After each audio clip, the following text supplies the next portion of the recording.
Coming up on Cannabis Coast to Coast News with Alaina Pinto this week, all quiet on the federal reform of cannabis front, and the president ignores it completely in his congressional address, despite the presence of recently released Russian prisoner Mark Fogel in the audience. We talk with the political director of NORML, Morgan Fox, in Washington, D.C. I think that this is kind of the battle that we're looking at going forward, that if we do not raise the priority of this issue, it's not really going to get addressed in the near future. Plus, democracy under attack as Idaho legislators are looking to block any future ballot questions regarding cannabis policy in that state. And in Ohio, the House of Representatives there proposes a second bill to amend the ballot-approved cannabis market with a less worse bill than what the state Senate proposed last week. Plus, in Texas, a judge stops their attorney general from overturning the already passed ballot initiatives by voters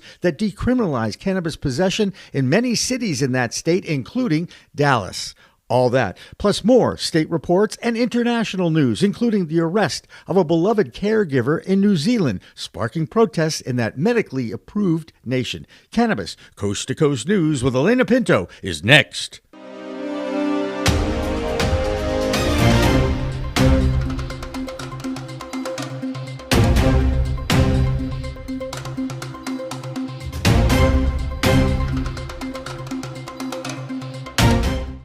Hi, everyone. Welcome to Cannabis Coast to Coast News, PCM TV's weekly roundup of the cannabis industry from coast to coast and internationally. I'm Alaina Pinto.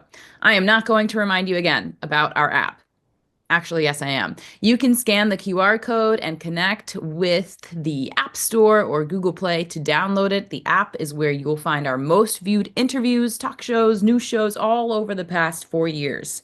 And over those years, there was a lot of hope and talk about the green rush as a dozen states opened up adult use markets. But now with the change in administration, there is no mention of federal cannabis reform. Case in point, President Trump's 90-minute address to a joint session of Congress this week and never mentioned the word hemp, cannabis, or marijuana. Though he did point out the prisoner he got released out of Russia, the teacher Mark Fogel, had been wrongfully detained in a Russian prison for years for getting busted for medically prescribed cannabis.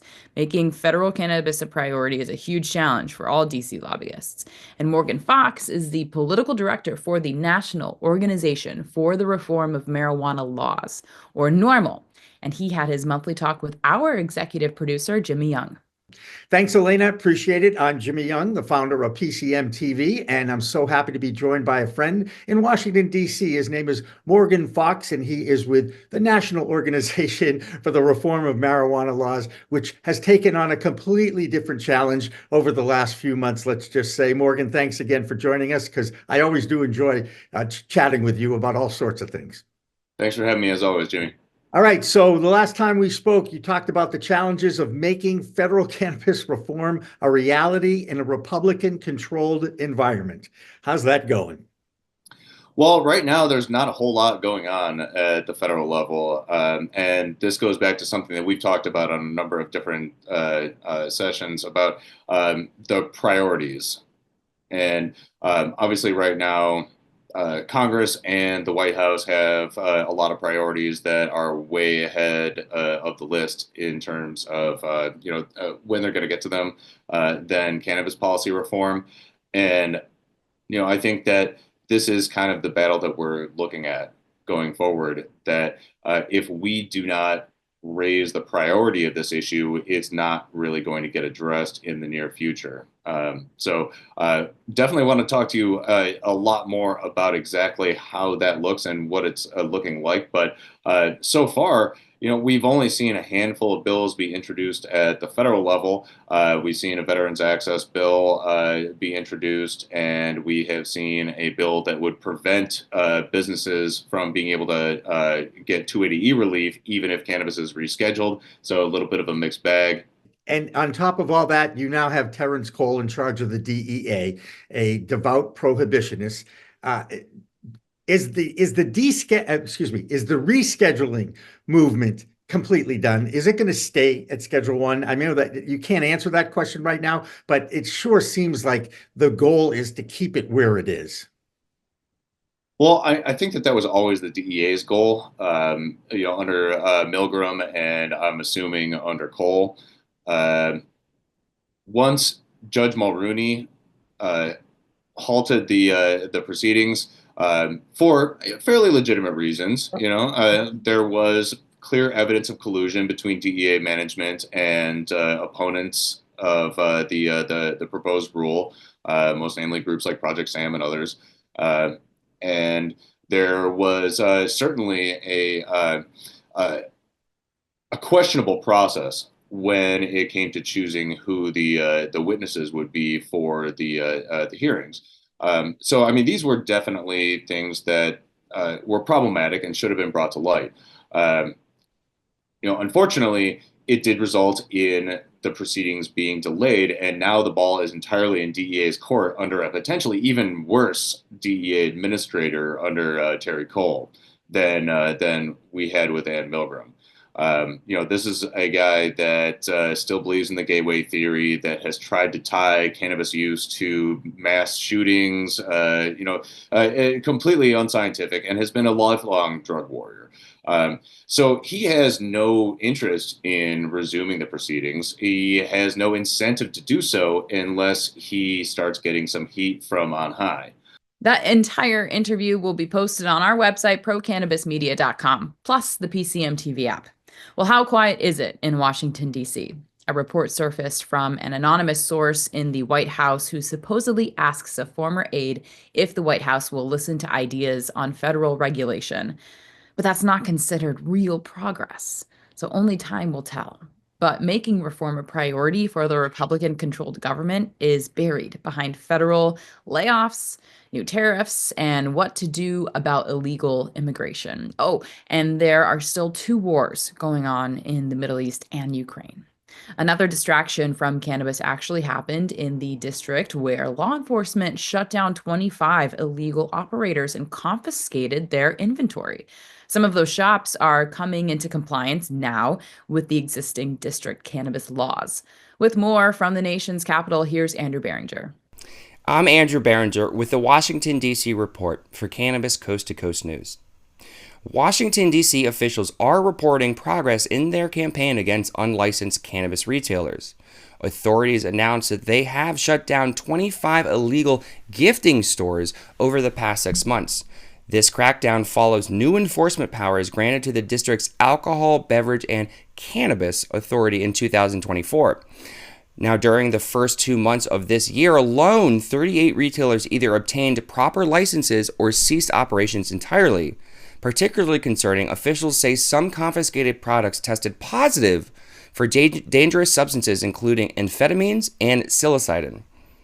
Despite these enforcement efforts, authorities acknowledge that approximately 100 illicit cannabis shops continue operating across this district. The situation highlights a persistent regulatory challenge in D.C., where adult cannabis possession and use are legal, but congressional restrictions have prevented adult use sales. As of January, only 12 legal medical cannabis dispensaries serve the entire district. In other federal news, the cannabis industry is bracing for impact as President Trump's new tariffs take effect nationwide. With numerous critical supplies now facing steep import taxes, such as vape products are expected to be hit the hardest, as most hardware comes directly from China. Companies are already relocating production to countries like Malaysia to avoid the 20% tax. Packaging materials predominantly sourced from China will also see price hikes. Fertilizers and equipment like LED lighting systems are expected to become more expensive. Meanwhile, the booming cannabis beverage sector faces a double hit, with a 25% tariff on Canadian aluminum affecting canned products. For an industry already operating on thin margins due to heavy regulations and taxes, these tariffs represent yet another financial hurdle. Analysts predict consumers will ultimately bear these costs at the register, potentially pushing customers back to the unregulated market. Well, that's the Washington, D.C. report. I'm Andrew Behringer, reporting for Cannabis Coast to Coast News. Now let's take a look at some of the state reports, and there's a disturbing trend in many legal states whose leadership wants to increase taxes on cannabis to help make up for budget shortfalls in California, Ohio, Michigan, New York, And in Idaho, the state legislature there is trying to pass an amendment to their constitution that would eliminate the right for ballot questions on cannabis. In Ohio, last week, the state Senate introduced a bill that completely changes the existing laws and regulations that were voted into law. Legislators there insulted the populace who passed that law by claiming the question was poorly written and voters were confused. Now the House is introducing a counter bill, and one of those Ohio voters is Christina Brisson, who has more from the Buckeye State. Hi, I'm Christina Brisson with Over the Top Renovations, coming to you today from the Capitol here in Columbus, Ohio, with your weekly Ohio Cannabis Report with Cannabis Coast to Coast News. Last week we talked about Senate Bill 56 being passed and then moving to the House. Well, now the House has introduced a rival bill, HB 160, where it does keep a few things more in line for voters, where it does allow us the same number of plants that we're allowed to grow at home. It unfortunately does reduce the THC percentage from 90% to 70%, but does not limit the number of milligrams allowed in prepackaged items, allows us to smoke in more places like our own front porch, and unfortunately the taxes still land in the general fund. But overall, this more supports what the voters originally passed last year. But I don't want to end it on just a sour note. I also want to end it on something fun. Stargazer Festival with Cleveland Weed Company Weeding Out is going to be offering the Dream Cannabis Giveaway, where you can have your wedding officiated by rapper Afroman and have a Jamaican honeymoon. Check it out. Check out the festival. And good luck, Ohio. I plan to join that one myself. I am Christina Brisson with your weekly Ohio Cannabis Report with Cannabis Coast to Coast News. Another state that continues to pit their government leaders against the will of the people is in Texas. The governor, Greg Abbott, Attorney General Ken Paxton, and now the Lieutenant Governor, Dan Patrick, all are trying to ban all products with THC in them for adult use. Over the past 3 years, 9 cities, led by Austin and Dallas, have voted to decriminalize cannabis by ballot question. This week, you probably won't find any of the Texas governmental leaders at the South by Southwest Cannabis Expo. The show has celebrated lifestyle and arts in the Lone Star state capital of Austin since 1987. This event features musicians, cannabis advocates, and old friends Liz Grow and Patrick Pope from Grow House Media.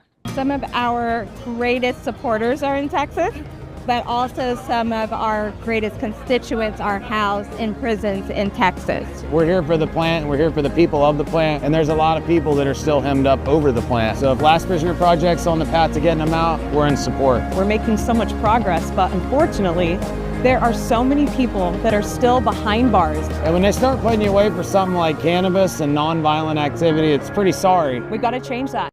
This year, they are teaming up to salute the work of the Last Prisoner Project. This week, that group celebrated the release of another convicted nonviolent cannabis criminal out of jail. Claudio Martinez Jr. was in a federal prison in Texas for 11 years of a 21-year sentence that they received in 2016. The Last Prisoner Project had worked on getting him out of jail, and when President Biden pardoned federal prisoners for low-level cannabis crimes, it was time for Martinez to be set free. That happened this week. You can add Arizona into the billion-dollar cannabis states. Karen Black has that story, plus a lawsuit involving some of the biggest industry names based in that state. I'm Karen Black from Green Finger Consulting with the Arizona Cannabis Report for Cannabis Coast to Coast News. Arizona's cannabis industry is at the center of a major antitrust lawsuit. Earth's Healing in Tucson has filed a class action suit against a Chinese vape manufacturer for unspecified damages. The retailer alleges the Shenzhen S'more Technology Company, known for its C-cell vaporizers, has operated an illegal monopoly since 2016. Several of S'more's U.S. distributors are also accused of colluding to control prices and eliminate competition.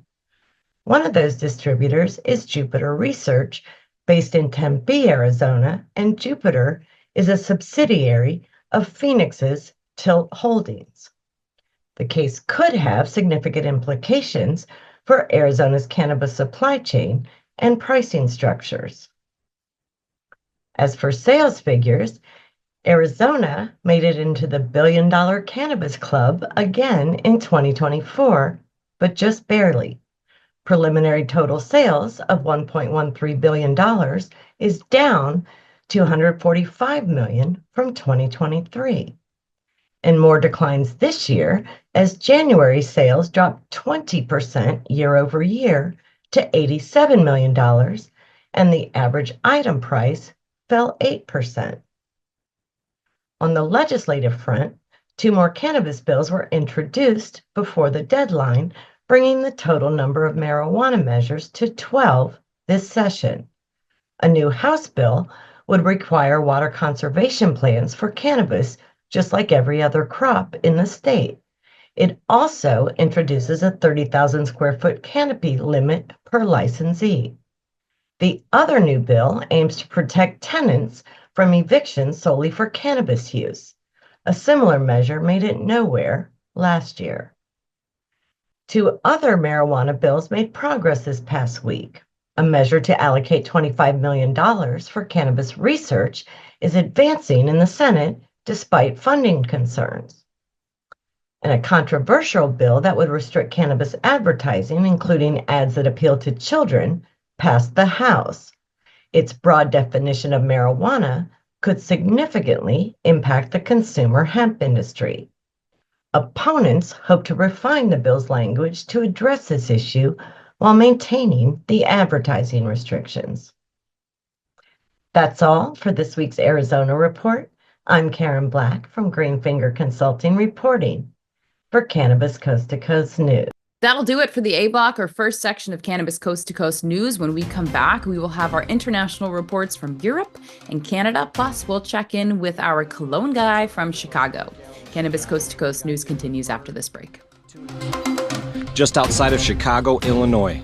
For Cannabis Coast to Coast News, thanks for tuning in. Ready to take your craft to the next level? Imagine faster extractions, purer products, and more profits. Sounds good, right? At Pure 5 Extraction, we've revolutionized cannabis extraction with our game-changing technology. No solvents, no heat, just the cleanest, most natural process on the market. Whether you're a boutique grower or a large-scale operation, Pure 5 has the tools to elevate your business worldwide. Visit pure5extraction.com today. Pure 5 Extraction, because your plants deserve the best.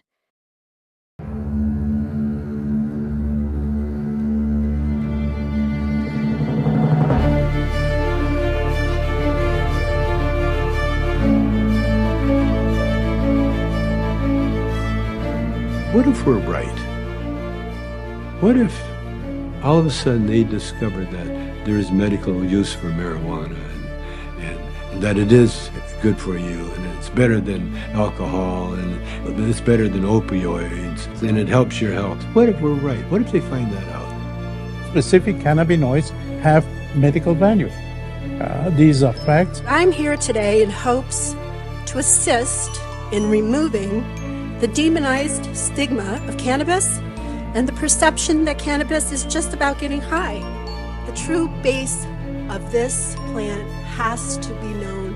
I don't think anybody should ever go to jail for cannabis. Get some medicine, and everybody should have access to it. This is something which, at the very, very least, is the key to alleviating suffering and extending life for millions of human beings. Right? For returning some kind of balance to our society, and quite possibly of restoring our planet's natural balance as well.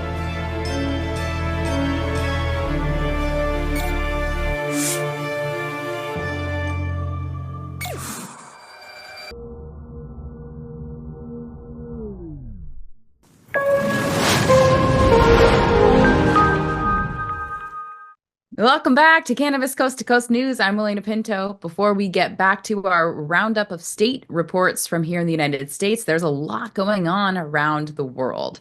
Perhaps the most interesting development this week comes from the South American country of Colombia, where for decades the cartels down there controlled the market traffic and in some cases the government.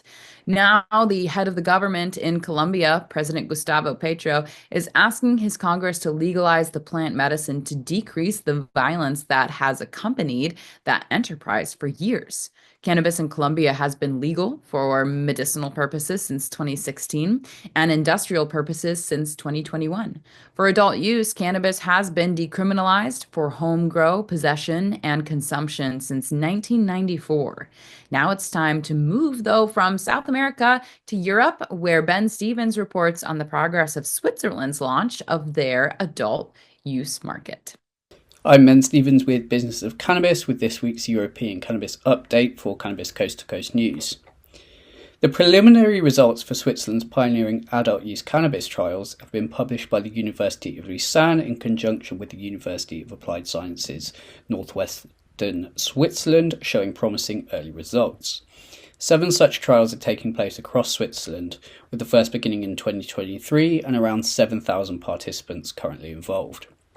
These allow for small-scale legalization of the sale of cannabis for recreational purposes, with a view to studying how different sales methods impact public health and consumption. Flying in the face of arguments that legalization threatens public health, the early findings suggest that if there is a change in consumption patterns, it is established in the direction of lower-risk consumption methods like vaping. Furthermore, despite concerns about adverse social impacts on the communities where the trials are taking place, no disturbance of public order was observed around the points of sale, and no leakage of the cannabis from the trials into the illicit market was observed. With a full report expected in the coming months, the early signs paint an optimistic picture for Switzerland's recently announced full adult use legalization project, with these pilot trials aimed at establishing a model for the best possible framework to sell cannabis for recreational purposes. Meanwhile, in the UK, long-running efforts to become the first country in Europe to fully regulate CBD products have finally made some meaningful progress. The Food Standards Agency, which is overseeing the novel foods approval process for thousands of CBD products, has finally put another 5 applications through to the final stage since the start of the year, nearly double the total number approved in 2024. However, this process also comes with setbacks. The FSA has recently removed over 100 products from the public list, which allows products already on the market to remain on sale without full approval, meaning they are now ineligible to stay on the market. Businesses remain frustrated at the length of the process and the severe restrictions put on both THC content and the proposed acceptable daily intake of CBD with these products. That's all for this week's European Cannabis Report. I'm Ben Stevens with Business of Cannabis, reporting for Cannabis Coast to Coast News. One nation that continues its fledgling export business to Europe is Canada. That's where Debi Facey reports from every week. This is Debi Facey with your Canadian Coast to Coast Cannabis News Report. So what we have in Canada this week is the new regulations are going to be launched on March 12th, which is going to be including new laws surrounding the packaging that we have here in Canada, which is now going to be see-through for any dried cannabis. Also, we're going to be able to have the microcultivation growth be able to utilize now 800 meters versus the smaller 200 meters that they were having to work with. This is going to be something that's going to be great for our industry, especially due to the fact that many of our products consumers can't see, know, or even be aware of what they're going to be smoking, and this way just ensures way more accountability on both parties. Next story is we have the growth in pre-rolls here in Canada. Pre-rolls have seen a leap compared to the edibles and just overall dried flower categories, and this is due to the fact that they are a much easier way to consume, easier way to hide, as well as they have made them very, very, very affordable in some cases, which is great for many of the consumers that just like to toke and go. This is Debi Facey with your Canadian Coast to Coast Cannabis News Report. Peace. Back here in the United States, we have 3 stories from California. Last week, the 2024 annual report by the Department of Cannabis Control was released. In that report, the size of the #1 revenue-producing state in the country had a little trouble with recalls of products. In fact, there were 63 recalls of 259 different products. One good factoid from that report is the fact that legal cannabis production increased by double digits. That increase was just under 12% to 1.4 million pounds in 2024, which is good. However, when you consider that the illicit market was estimated to be 11.4 million pounds, you understand that the impact of the legal grows and production still pales in comparison. Of course, no one knows the exact amount of legacy market cannabis California still ships out of the state, but there is still plenty of room for a shift once California figures out the right formula to increase the legal market and shrink the illegal one. One more business note from California. Safe Harbor Financial, that had been moving towards receivership, received some bailout help from the Colorado Credit Union, which reduced some of their debt in order to keep them operational. Now let's check in with Marianne Cursetjee in Oregon. I'm Marianne from Alibi with the Oregon Cannabis Report for Cannabis Coast to Coast News. A lawsuit has been filed by 2 Oregon cannabis businesses to overturn Measure 119, which requires a labor peace agreement for most cannabis businesses. The plaintiffs argue that the newly enacted law violates employers' free speech rights, and also that the state is preempted by the National Labor Relations Act. One question is whether the NLRA applies, as cannabis is illegal federally. Also, this week has been a terrible week for cannabis businesses in Portland. Data is still coming in, but rumors are that between 5 and 10 different businesses have been hit by a crew of smash and grab robberies. The Cannabis Industry Alliance of Oregon, CHOW, is meeting Monday night to discuss this crisis and share solutions. If you're in town, would love to have you attend. That's the Oregon Cannabis Report. I'm Marianne with Alibi for Cannabis Coast to Coast News. In Illinois, one of the nation's largest multi-state operators, Ayr Wellness, is moving out. At the same time, they are putting more of an effort into increasing their footprint in Florida, an all-medical market.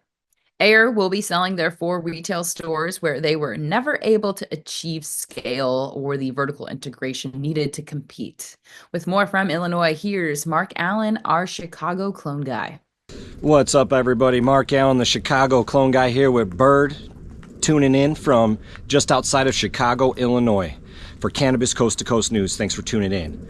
Lots going on here in Illinois, Chicagoland, as always. Unfortunately, not the greatest news, but in Richland County, Illinois, 2 parents decided to send their 5-year-old to school, kindergarten, with a bunch of cannabis, a bunch of cannabis concentrates, and some paraphernalia in their literally clear breakfast lunchbox. So the teachers saw all of it. They called the police. The police went to their house to arrest them, which I didn't really like that, even though it was very stupid. But then the police found meth. So these meth heads sent their kids to school with cannabis. Fortunately, I guess, luckily it wasn't a meth sandwich. But in other news, DuPage County, Illinois, good news, dismissed 19 cannabis DUIs because of the bad blood test results that we were talking about not too long ago. Try saying those words fast in a row. But that's great for DuPage County to dismiss those 19 DUI cases for cannabis. Thank you for doing that.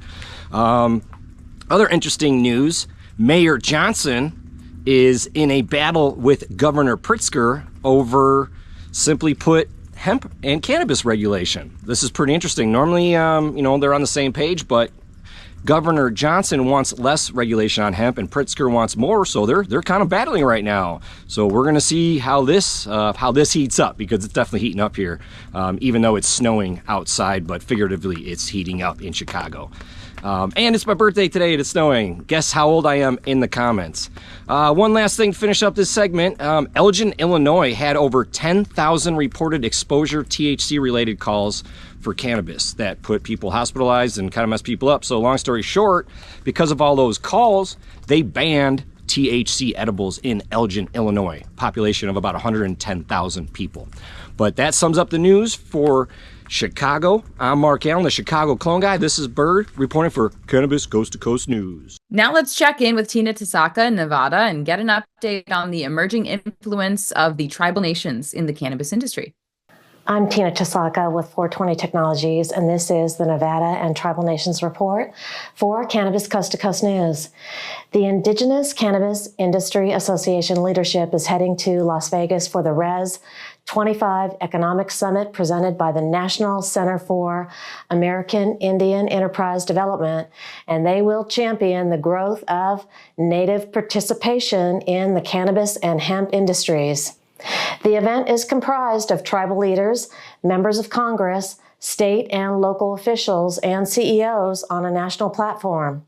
After parties will take place one evening at tribally owned Nuwu Dispensary and Consumption Lounge in downtown Las Vegas.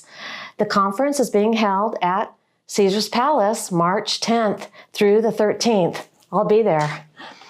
There is fantastic humanitarian work in Las Vegas. Through the Las Vegas Chamber of Cannabis, I was informed about this amazing woman and executive director, Shauna McQueen, whose daily passion takes in donations and gives out donations, serving homeless communities in downtown and the tunnels. On any given night, they may pass out 100 hot meals, socks, batteries, 120 water bottles, canned goods, and more. They thrive from partners and donations. You can follow them on IG, Holy Smoke Vegas. They are a 501c nonprofit plus 100% volunteer based. The Chamber of Cannabis is a supporter and sponsor. During a late February shooting investigation near I-11 and the 215 in Northwest Las Vegas, it led to an arrest of Christopher Christman on March 5th. While searching for a weapon, detectives found 41 pounds of illegal cannabis in his possession. Christman now faces multiple charges, including assault with a deadly weapon and possession charges. That's it for the Nevada highlights and tribal nations. I'm Tina Tasaka with 420 Technologies and Cannabis Coast to Coast News. One of the biggest challenges in any legal cannabis market is dealing with the various compliance and regulations that every state has in place. Some, like here in Massachusetts, have some very unfair rules that they continue to perpetuate. For instance, you have to pay for different fees and licenses for the same business. Also, for instance, if you have a dispensary for adult use and want to get a medical license too, you have to pay separate fees for each dispensary location you are licensed to operate in. We'll have a more detailed report on the situation in the Bay State in our next block. But at least Massachusetts is not alone with issues with their regulatory bodies. Christopher Bright has the story of one such issue in Maryland. Here he is. Welcome to Cannabis Coast to Coast News. I'm Christopher Bright from The Enlightened Voice, bringing you this week's top cannabis headlines. Renee Coleman, owner of Bud & Mary's LLC, is calling out Harford County's officials for delaying her dispensary's opening. She says she can't secure a location because the county's council won't give her the go-ahead. Coleman was awarded a state dispensary license in August of 2024. Maryland gives license holders 18 months to open, but the 6 months in, she says she's still stuck with nothing but a logo. I'm very, very worried, Coleman told WJZ. We've had no communication from the county council, and what am I supposed to do? Despite multiple attempts to meet with her officials, Coleman says she's been ignored. The county, however, claims its hands are tied. They proposed legislation to allow dispensaries, but the council voted it down, blocking permits. Coleman has already invested $20,000 and says this is unacceptable. We followed all of the rules and we just want to do what the law allows, she said. With no progress at the county level, Coleman's next move is to take the fight to the state. And this week's content creator is Gina from Quality Vibes Canada. Her inspiring rags to riches journey highlights the power of self-belief and hard work. She designs merchandise for Get to the Joint and Trappin' Manufacturing, as well as uniforms for many medical cannabis companies. Check out her amazing work on her Instagram at Quality Vibes Canada. And this has been this week's Maryland's Cannabis Report. I'm Christopher Bright, the Enlightened Voice, reporting for Cannabis Coast to Coast News. That'll do it for the B block. We have our final section of this week's news coming up. In the C block, we will tell you about an unfair arrest of a beloved caregiver advocate in New Zealand who has busted last week and caused a countrywide protest.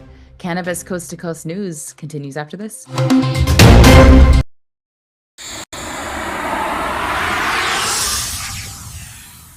It's a whole new world of weed out there, isn't it?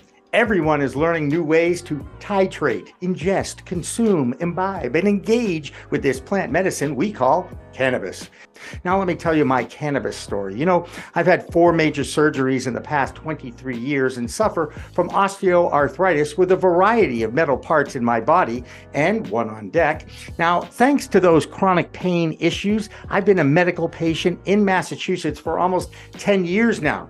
I remember my first trip to a dispensary just outside of Boston, and I told the bud tender I didn't want to smoke it anymore. So I tried edibles, then tinctures, then vaping, and now if I'm going to smoke, I only use the Weegits filtration system. What?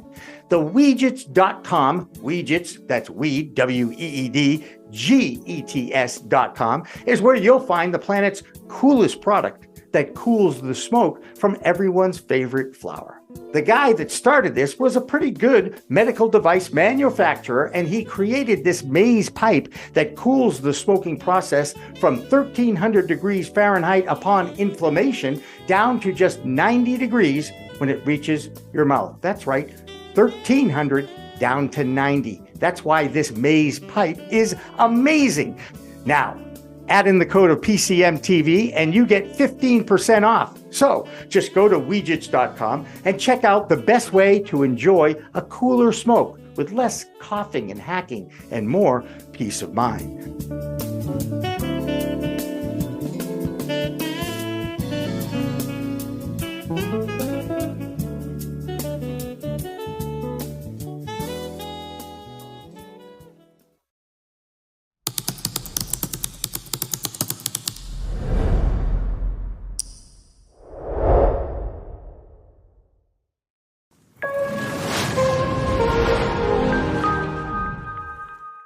Welcome back to Cannabis Coast to Coast News. I'm Alaina Pinto. This is the C block, or final section of our weekly roundup of cannabis news from around the world. One final reminder to remember to scan the QR code to take you right to the App Store or Google Play and download the PCM TV app. Next up is Virginia, where they continue to put forth an effort to bring adult use to that state, despite knowing their governor, Glenn Youngkin, continues to defy the will of his constituents and will veto any pro-cannabis law that reaches his desk. But here's Joe Parsons in Virginia. I'm Joe Parsons with the Virginia Cannabis Connection from Higher Education's Coffee Talk, sponsored by 97.5 3WV, and reporting for Cannabis Coast to Coast News. With all the big MSO companies that are currently in operation across America, there is one that really stands out. That's Green Thumb Industries. Not only are they doing rather well in Virginia, they are currently one of the most successful in the nation. GTI went public with their fourth quarter earnings, and unlike a lot of the other big MSO companies, they are thriving in an industry that is proven to be extremely difficult to achieve profitability and growth. They reported record high sales numbers in both medical and adult use markets. The chief executive officer and founder of GTI, Ben Kovler, was proud to report their growth progress and went on record to say demand for THC in America is at an all-time high, and Green Thumb is well positioned to deliver on this opportunity. Meanwhile, alcohol consumption trends in America are not positive, as the Surgeon General recently warned of the harms of alcohol and its link to cancer. In contrast, cannabis is enhancing the well-being of tens of millions across the nation. For their fourth quarter earning, they had over $294 million in revenue.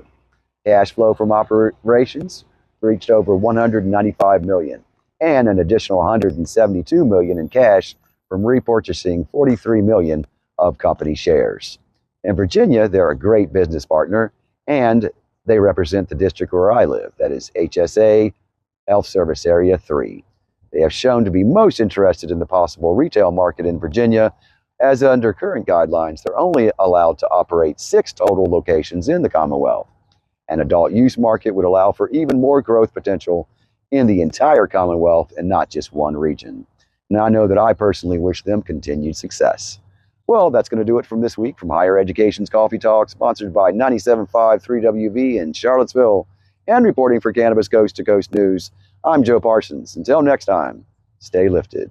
With all the doom and gloom coming from the industry, there are still some exceptions to the downturn in fortunes. Take Massachusetts-based multi-state operator MariMed.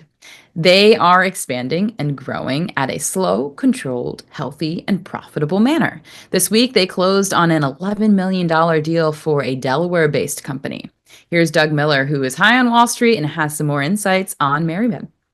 I'm Doug Miller from High on Wall Street with this week's Cannabis Stock Report for Cannabis Coast to Coast News. MSO MariMed has closed on its $11 million acquisition of First State Compassion Center in Delaware. The deal was made in July of 2023 and includes 2 medical cannabis dispensaries as well as cultivation and processing facilities. The FSCC acquisition adds to MariMed's ongoing roll-up strategy, which included acquisitions in Maryland, Massachusetts, and Illinois. So let's see how MariMed's stock chart looks. It's trading around 11 cents, and it's been pulling back, so keep an eye on it for that bottom so it can reverse back up. And be sure to trade smart and lock in those profits. The entire market's been a little choppy lately, so you have to trade them very, very smart right now. And that's this week's Cannabis Stock Report. Reporting for Cannabis Coast to Coast News, I'm Doug Miller. In other news from Massachusetts, there's a retailer who owes the state over $420,000 in state taxes. Rebel, with 2 locations in Great Barrington and Boston, is challenging those controversial host community fees of 3%. Many cities and towns across the Commonwealth want those cities and towns to actually explain why those fees exist. They even have the nerve to ask the courts to ask city officials what they are doing with them. It's happened a number of times in the state, and some more friendly cities and towns are even eliminating them since they either don't want to account for what they are doing with those fees or they're using them for non-cannabis related businesses and activities. Another issue in the Bay State is the decline of the medical market. The Department of Health was originally overseeing the entire medicinal marijuana program from 2013 to 2018. When the Cannabis Control Commission was created after adult use was voted in by the voters in 2016, the rules changed for the medical market, and fewer and fewer people signed up for that program. So now that figure is down to just 90,000 patients, but compare that to a medical-only state like Florida, where there are over 860,000 registered patients. ACS of West Bridgewater and Hull are now going to be dual licensed dispensaries after both towns allowed them to apply for an adult use license in addition to the medical only license they've been operating under since 2018. And now ACS is waiting for the Cannabis Control Commission to give them the green light to open their Hull location for adult use. Alan Casper is an outreach coordinator for ACS and explains how challenging it is to deal with the CCC and some of the regulations of operating a legal compliant business. It's clear medical places are closing. It's clear that it's incredibly expensive to be medical as opposed to adult use. The number of adult use that have cropped up everywhere has made it even harder to compete. And also with the lab fraud, people, are just pouring sometimes contaminated, cheap product onto the market. So it's very hard to compete if you're, a vertically integrated, very compliant, very patient-oriented, concerned about quality dispensary. In New York, there is a new type of license in that state that's going to interest plenty of companies that manufacture unique products who want to white label their products in the Empire State. So there's now a new license available called the Type 3 Branding License. This will allow out-of-state operators to get their products into one of the fastest growing markets in the country.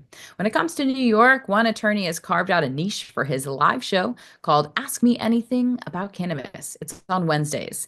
His name is Jeffrey Hoffman, and you can check him out on LinkedIn live at 4:20 p.m. Our New York correspondent is Pam Chmiel, and she talked with Jeff this week and, of course, asked him anything. This is Cannabis Coast to Coast News. I'm Pam Chmiel reporting from New York. Today we have Jeffrey Hoffman with us, a cannabis lawyer from New York, and he's going to talk to us about New York State's cannabis medical participation and how it's been declining and becoming an afterthought for lawmakers. Next week, medical advocates will rally in Albany on Tuesday, the state's capital, to push for changes to strengthen the program. Welcome, Jeffrey. Thank you for having me. Can you just tell us a little bit about the main goals of the rally in Albany next week and what you're hoping to accomplish? Sure. So as often the case in every state that eventually goes adult use, the medical program becomes the bastard stepchild of cannabis in that state. We've seen declining numbers in New York's medical cannabis program. I think at the high water mark, there are about 150,000 folks with medical cards, and it's down closer to about 100,000 now. So we have several bills in front of the legislature that we're hoping that they will turn into law. 3 of them that we're going to be focusing on at our Medical Cannabis Lobby Day on Tuesday, March 11th. 2 of them are sponsored by the majority leader in the Assembly, Assemblymember Crystal Peoples-Stokes, one of which would require the medical health insurance providers that are completely funded by the state. These are entities like Workers' Comp and Epic. It would require them to cover medical cannabis as part of their offering, right? Right now in the state of New York, medical cannabis patients are pretty much entirely responsible for the cost of their medicine. We're not talking about the Aetnas or the Blue Crosses of the world. We do not expect them to get involved in this until federal legalization occurs. But in every state, there are a variety of state-funded health insurance entities. And of course, if they're funded by the state can require what it is that they cover. So the first bill that we're going to be promoting, it is one of the majority leader's bills, and it would require the state-funded health insurance entities here in New York to cover medical cannabis. The other bill that we will be focusing on that is sponsored by the majority leader would get rid of the medical cannabis excise tax here in New York. Best practice generally is that you do not make patients pay taxes on their medicine. Absurdly, that is something that many states do for medical cannabis. So this is really a very straightforward bill. We didn't even really create a dossier about it. It simply is the medical excise tax that exists currently, or medical cannabis excise tax that currently exists in New York. We eliminate it, right? So even if we don't get the health insurance bill, at least we can do something to help reduce the cost of the patient's medical cannabis. The third bill that we are working on, and this is a bill that I actually wrote in conjunction with Assemblymember Kellis, is for the creation of an endocannabinoid system awareness program in the state of New York. The vast majority of medical professionals in the United States were not taught about the endocannabinoid system in their medical training. Our numbers show only somewhere between 10 to 15% of medical schools teach about this. And this is a fundamental bodily system. Every vertebrae has one, right? So us, bears, dogs, cats, any animal that has a vertebrae, basically a backbone, has an endocannabinoid system. This is where the molecules of THC bind in your body. They're concentrated in your head and in your groin, where all good things are concentrated in your body. And this would create an awareness program about this system. It would provide education for all medical professionals. And we are going to do an enhancement to it that would make it part of the training that a doctor would have to take in order to be able to recommend a medical cannabis card, right? So this is not even a cannabis issue. This is a health issue. Now that cannabis is legal, you're going to have more and more people that are willing to speak to their doctor about it, more and more people that are going to present to medical professionals, either currently on cannabis or having taken cannabis in the recent past. And so this is a health issue, and we got to make sure all medical professionals have these educational resources. And those are the 3 bills that we will be promoting at our big press event on the $1 Million Staircase, which is where everybody does their press events in the Capitol in Albany on Tuesday. Does insurance cover it in other states? And No, this would be the first we're trying to passed do this. legislation that had that. That's right. There's other states that are attempting to do it. New Jersey is actively trying to do this as well, but whoever does it first will be the first. This is Cannabis Coast to Coast News. I'm Pam Chmiel reporting from New York. This is, of course, National Women's History Month, and women continue to carve out a leadership role in the cannabis industry. There are women's specific trade shows, brands like Buy Weed from Women, growers from Humboldt County in California to Maine, and Kimmie Cannabis from Oklahoma brings attention to some other female superstars in the industry. I am Kimmie Cannabis from Can I Talk About It with the Oklahoma Cannabis Report for Cannabis Coast to Coast News. Women are trailblazing in Oklahoma's cannabis industry, proving that this agriculture field is a space where they can build generational wealth for their families. From cultivation to advocacy, women are shaping the future of cannabis in business, health, and social change. Oklahoma women in cannabis are not just entrepreneurs. They are advocates for mental health and wellness, pushing back against outdated stoner culture stereotypes. Some, like Ebony Jones, one of Oklahoma's few cannabis-friendly ordained ministers, are even bridging the gap between cannabis and religion, a topic often met with controversy. The conversation around mothers in cannabis is also evolving. More women are speaking out about the effects of cannabis on expecting mothers and its role in helping women battle postpartum depression while managing the everyday highs and lows of motherhood. But the journey isn't without challenges. Misogyny and patriarchy remain deeply embedded in the industry. Laura Thorne highlights this reality, revealing she holds countless unsolicited messages and photos from men in the business. Mary Jane Porter adds, I can't even tell you the gross things I've experienced in this industry. But women staying strong and true to our personal and company missions are the ones on top. As Oklahoma's cannabis industry grows, so does the role of women in shaping the future. They are not just participants, they are leaders, educators, and change makers, ensuring cannabis remains a path to empowerment. That is it for this week's Oklahoma Cannabis Update. I'm Kimmie Cannabis with Cannabis Coast to Coast News. Peace, love, and all that good stuff. And finally tonight, the story of a 66-year-old man in New Zealand called Gandalf. His real name is Paul Smith, and he is a caregiver in that country. A caregiver is a term for those who grow and share their product with medical patients who otherwise do not have access to the plant. This week, law enforcement in New Zealand raided the rural Northland property where Gandalf grew his medicine for others. These caregivers are called green fairies in that country, and they have existed in this role since medical cannabis was allowed in 2020. Unfortunately, many of the most needy patients need access to plant outside of the fees to find a doctor and prescribe the medicine, which is how that program is set up. Gandalf is now facing charges that could end up with an 8-year prison sentence. Protests have popped up in that country since the arrest, and now this case will move into the court system there. So while we all may complain about the rules, regulations, and taxes that croak the business, some countries are far worse than what is going on here in the United States. That'll do it for this week's Cannabis Coast to Coast News. I'm Alaina Pinto. Remember, it's a whole new world of weed out there. Consume it responsibly, and we'll see you next week.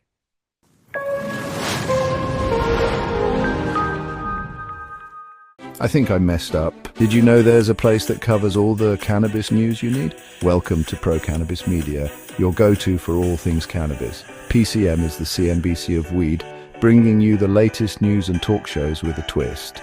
We've got 16 state correspondents and multimedia journalists from around the US and Canada. Hey everybody, it's Brandon Jones with Be Green Distribution with the Missouri Cannabis Report. I'm Karen Black from Greenfinger Consulting with the Arizona Cannabis Report. I'm Amy Carter from Michigan Weedsters. Andrew Behringer here reporting from Washington, D.C. Debi Facey with the Canadian Toke of the Week. It all started back in 2018 when founder Jimmy Young kicked off the In the Weeds podcast. His mission? Documenting the fight to end cannabis prohibition. Fast forward to today, and we've got Cannabis Coast to Coast with Alaina Pinto, delivering the nation's only TV-style cannabis news show. Hi, everyone. Welcome to another edition of Cannabis Coast to Coast, PCM TV's weekly roundup of industry news from California to New York. I'm Alaina Pinto. As of August 2024, PCM has racked up over 1.2 million views and 14.5 million impressions on our YouTube channel. With 15,000 subscribers and growing, our reach is spreading like wildfire. PCM's website, YouTube, Rumble, Discord, Roku, Twitch, Spotify, iHeartRadio, Apple Podcasts, and even our very own PCM TV app. Get your cannabis news fix with Pro Cannabis Media. We're here to keep you informed and entertained. Stay tuned and stay lifted.